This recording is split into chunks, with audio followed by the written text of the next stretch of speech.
गणेश भगवान की, मूलनायक श्री खतराट वृषभनाथ भगवान की, देवपुरी के अश्वकारी चैतन्य चमत्कारी चिंतामणि पार्श्वनाथ भगवान की, 24 तीर्थंकर भगवान की, चारित्र चक्रवर्ती प्रथम आचार्य गुरुवर्षि शांति सागर जी मुनि महाराज की, परम पूज्य समाधि सम्राट अभीक्ष्ण ज्ञानोपयोगी वात्सल्य मूर्ति मम दीक्षा गुरुवर्य षष्ठम पट्टाचार्य श्री अभिनंदन सागर जी महाराज की, परम पूज्य राष्ट्र गौरव धर्मालंकार नगर गौरव आचार्य भगवंत श्री रयण सागर जी महाराज की, पूज्य आचार्य भगवंत वर्तमान पट्टाचार्य श्री अनेकांत सागर जी महाराज की, समाधिस्थ आचार्य निजानंद सागर जी महाराज की, भगवान के निर्वाण कल्याणक महोत्सव की,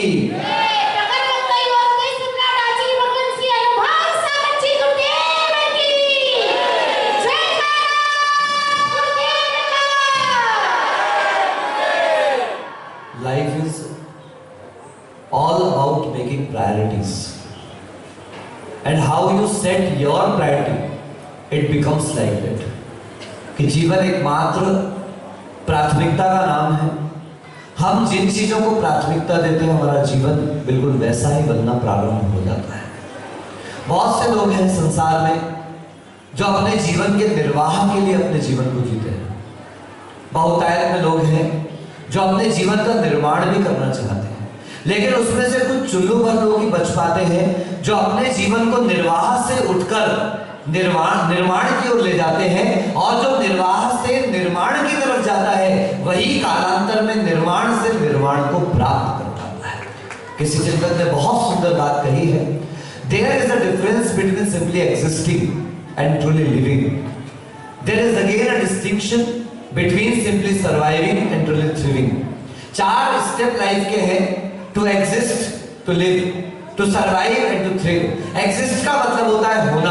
आप लोगों ने कक्षाओं में भी पढ़ा, पृथ्वी का एक, जल का एक, अग्नि का एक, वायु का एक और वनस्पति का एक जीव, इनको स्थावर कहा जाता है। स्थावर का अर्थ those who cannot move by themselves, जो स्वयं से चलने फिरने में सक्षम नहीं है और जिनके पास एकमात्र स्पर्शन इंद्रिय पाई जाती है। वृक्ष कितना भी ऊंचा हो जाए, कितना भी बड़ा हो जाए, पृथ्वी कितनी भी फैली हो, समुद्र कितना भी विशाल हो, अग्नि का दावानल कितना भी बड़ा हो, लेकिन इनके साथ शर्त है, ये जब सामूहिक होते हैं तभी इनका गमन आगमन और व्यवहार चलता है। That means they are just existing. वो सिर्फ है, उनका मात्र अस्तित्व है, इसके अलावा उनमें कोई खास विशेषता नहीं। 2 इंद्रिय इल्ली, 3 इंद्रिय चींटी चींटा खटमल, 4 इंद्रिय मक्खी मच्छर भंवरा आदि के सब है। वो भंवरा सारी जिंदगी आप देखना, चींटी सारी जिंदगी चलती है, सारी जिंदगी भागती है, अपने वजन से 8 गुना ज्यादा, कितना? अपने वजन से 8 गुना ज्यादा वो भार उठा सकती है। आप देखना जब लाइन चलती है चींटियों की तो ऐसा लगता है कि सारी दुनिया में अगर सबसे ज्यादा कोई काम करता हो तो कौन?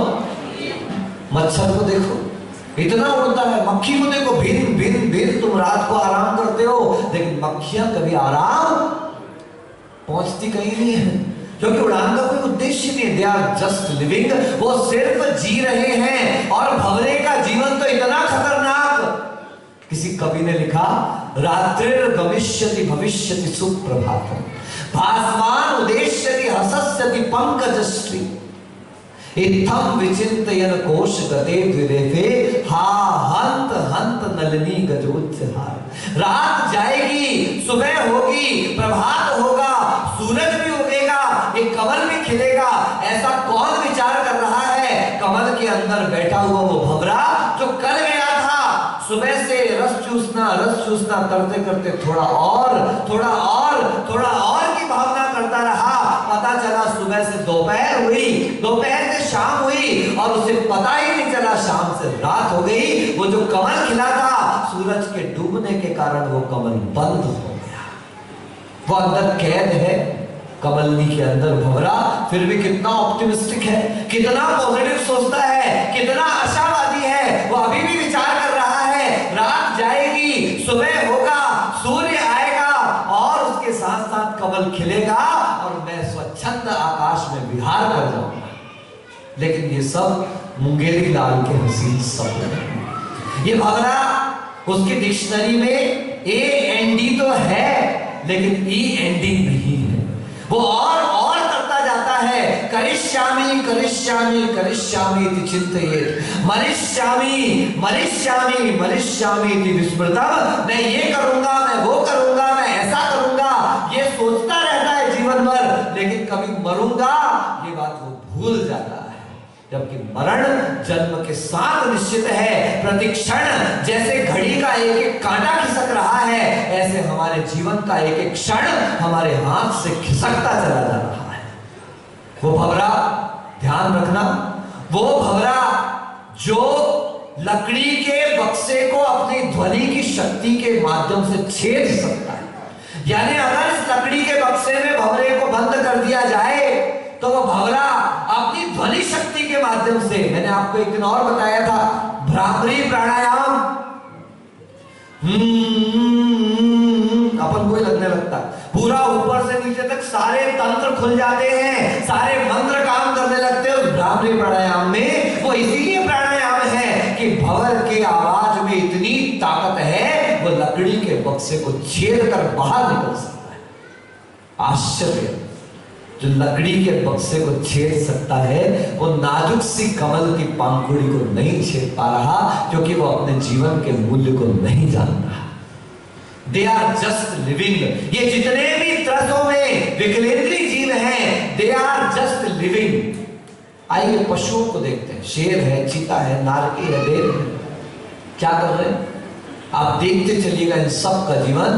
दे आर जस्ट सर्वाइविंग। वो मात्र अपने जीवन का गुजारा कर रहे हैं। आप सौभाग्यशाली हैं क्योंकि आप मनुष्य हैं। आप पुण्यवान हैं क्योंकि आप पूरे तरीके से संगी पंचेंद्रिय हैं। उसमें भी आप पुण्यवान हैं क्योंकि आपको कुल जाति सर्वोत्कृष्ट मिली है। उसमें भी पुण्यवान हैं क्योंकि आपका शरीर स्वस्थ है। उसमें भी महान पुण्यवान क्योंकि इतना सब होने के बाद बुद्धि भी धर्म पर आकर के लगी है। उसमें भी पुण्यवान कि आपको संतों का सानिध्य मिल रहा है। मैं रोज कहता हूं, संत समागम प्रभु भजन जग में दुर्लभ दोए।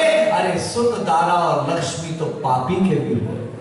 पापी के पास भी पत्नी है, पापी के पास भी धन है, पापी के पास भी संपत्ति आदि सब कुछ है, लेकिन वो पुण्यात्मा होता है जिसकी दृष्टि धर्म की ओर होती है। वो धर्मात्मा होता है जिसका हृदय गुरु चरणों में झुका हुआ रहता है। ये मस्तक इसलिए धन्य है क्योंकि वो प्रभु के चरणों में झुक रहा है। ये हाथ इसीलिए धन्य है। हमारी बहन आई अभी, जैसे ही विनय भैया भगवान को लेने लगे तो उनसे बोलती मुझे दे दो ना।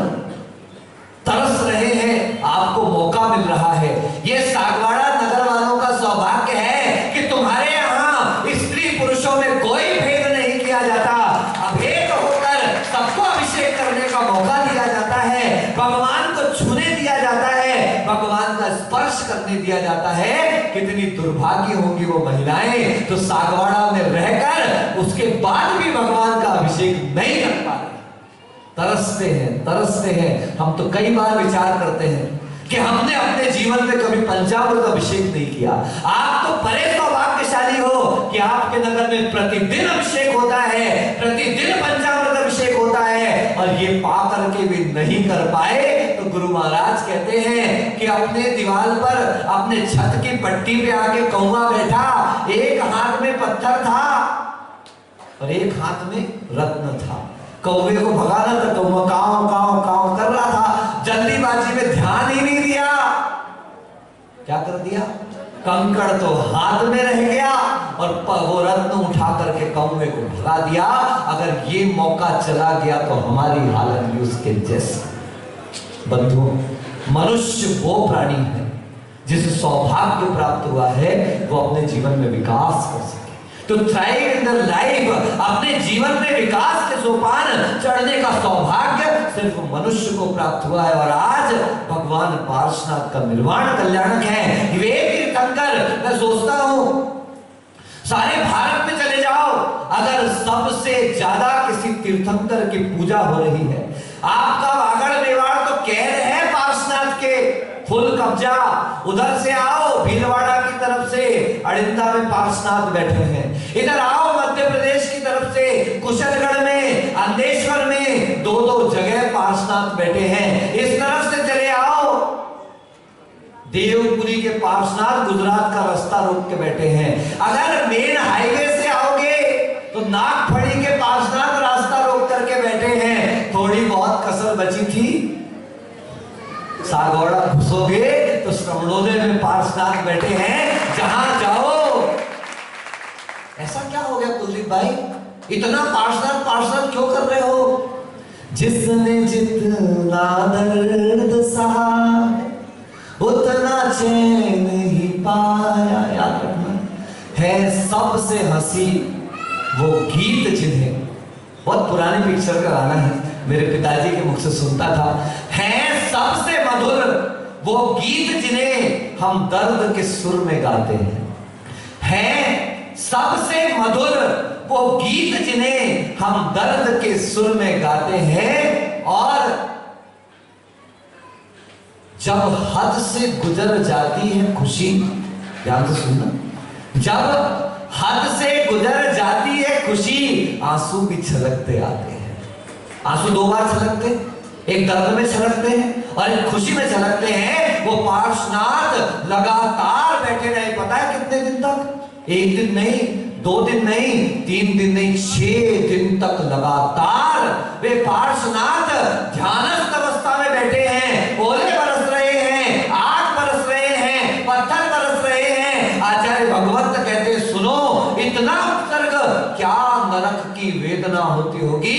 कमठ ऐसा उपसर्ग कर रहा है, लेकिन कमठ जितना उपसर्ग करता था, पार्श्वनाथ भगवान कर्मठ बन करके, कैसे बन के, एक मात्रा का अक्षर है साथ, क्या पवन जी, कमठ और कर्मठ। कमठ का मतलब होता है कर्म को ठहराने वाला, और कर्मठ का मतलब होता है कर्म को ठिकाने लगा देने वाला। वो कमठ उपसर्ग करके कर्म इकट्ठे कर रहा था, और पार्श्वनाथ शांति के साथ उपसर्ग को सहन करके उन कर्मों को ठिकाने लगाते जा रहे थे। परिणाम देखो, देवों का भी आसन हिल गया। यहां लगे देव देव देव, अरुण को धर्म ध्यान करो, भक्ति करो, जिनेंद्र भगवान की आराधना करो, देवता अपने आप प्रसन्न होंगे। धर्मेंद्र का आसन कंपायमान हुआ, पद्मावती और धर्मेंद्र अपने पूरे परिकर के साथ निकल करके उस पाताल लोक से चले आए। ओहो, प्रभु के ऊपर उपसर्ग हो रहा है। याद रखें, जो खुद की सेवा करता है, जो खुद का ध्यान रखता है, उस व्यक्ति का ध्यान रखने देवता भी चले आते हैं। और हम लगे हैं मम्मी का कर लो, पापा का कर लो, चाचा का कर लो, दादा का कर लो, भैया का कर लो, अभी भी समझ जाओ, कितनी किसी के लिए कितना भी करते चले जाओगे।